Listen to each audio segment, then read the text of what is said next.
2022년 6월 27일 월요일 달코라 뉴스를 전해드리겠습니다. 연방대법원이 로데 웨이드 판례 폐기를 결정한 이후 그나마 제한적으로 허용됐던 텍사스의 낙태 접근에 즉각적인 영향을 미쳤습니다.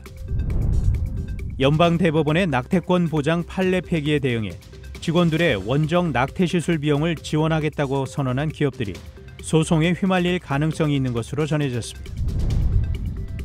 지난 8일 발생한 텍사스 프리포트 액화 천연가스 공장 폭발 사고와 러시아 해킹 조직 제노타임이 연관돼 있을 수 있다는 추측이 나왔습니다.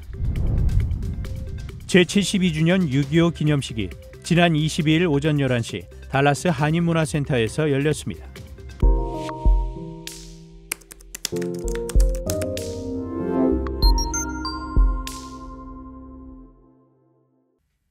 연방대법원이 로데 웨이드 판례 폐기를 결정한 이후 그나마 제한적으로 허용됐던 텍사스의 낙태 접근에 즉각적인 영향을 미쳤습니다. 이번 연방대법원의 판결로 각 주가 낙태 시술 규제를 자체적으로 결정할 수 있게 됐습니다. 플랜드 패런트후드 사우스 텍사스의 제프리 온스 회장은 텍사스 내에 있는 관련 단체 지부의 모든 낙태 서비스가 중단됐다고 밝혔습니다.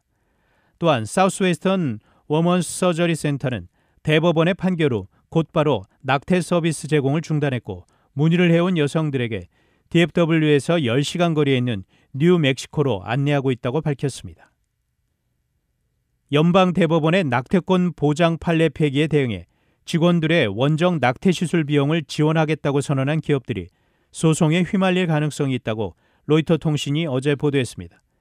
아마존, 애플, 리프트, 마이크로소프트 등 주요 기업들은 지난 24일 연방대법원이 로데 웨이드 판례 폐기를 결정하면서 50개 주 가운데 26개 주가 낙태를 금지할 것으로 예상되자 잇따라 낙태권 보장 지원 대책을 발표했습니다.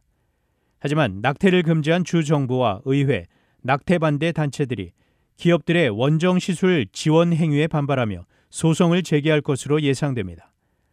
텍사스에선 공화당 소속 의원들이 원정 낙태 시술을 지원하는 기업들을 겨냥해 영업활동 금지 등의 불이익을 부과하는 법안을 준비 중입니다.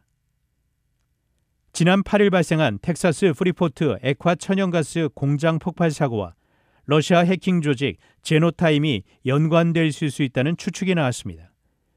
이번 폭발 사고는 텍사스 퀸타나 섬에 있는 프리포트 LNG 수출 터미널에서 일어났습니다. 이로 인해 현재 프리포트 LNG의 운영에 지속적인 영향을 미치고 있습니다. 보안 전문가들은 안전장치의 에러에 대해 러시아 해커의 사이버 공격을 통한 천연가스 시설의 산업 안전 통제 때문이라고 보고 있습니다. 러시아 해커 조직 제노타임은 트리톤 멀웨어나 ICS 악성 코드를 사용하는데 이들은 산업 안전 통제를 차단하고 산업 시설에 막대한 피해를 입히는 것으로 알려져 있습니다. 제72주년 6.25 기념식이 지난 25일 오전 11시 달라스 한인문화센터에서 열렸습니다. 이날 기념식에는 한덕수 국무총리 기념사 대독에 이어 달라스 한인회 유성조 회장, 6.25 국가유경자 달라스주의 오병화 회장의 기념사가 이어졌습니다. 유성조 회장은 대한민국의 발전은 6.25 참전용사의 희생 없이는 이루어질 수 없었다며 6.25 전쟁의 의미를 후대들도 기억해 주길 바란다고 말했습니다. 오병화 회장 역시 이날 기념식에 참석한 한인 동포들에게 감사를 전했습니다. 이날 기념식에는 6.25 참전 전후회 회원 전원에게 달라스 한인회가 준비한 감사장이 전달됐으며 민주평통 달라스협의회, 월남전 참전용사회, 달라스 한국어머니회 등 한인단체 및 동포 약 60여 명이 참석했습니다. 단신 뉴스입니다. 윤석열 정부와 경찰 통제안을 놓고 갈등을 벌였던 김창룡 경찰청장이 27일 사의를 표명했습니다. 윤석열 대통령의 국정수행과 관련 부정평가가 긍정평가를 앞질렀다는 리얼미터 여론조사 결과가 27일 나왔습니다. 주요 7개국 G7이 러시아의 우크라이나 침공에 따른 추가 제재 조처로 러시아에서 금 수입을 금지하기로 했습니다. 러시아가 서방의 제재 때문에 100여 년 만에 외화 표시 국채에 대한 이자를 지급하지 못해 채무 불이행, 디폴트에 빠졌다고 블룸버그 통신이 26일 보도했습니다.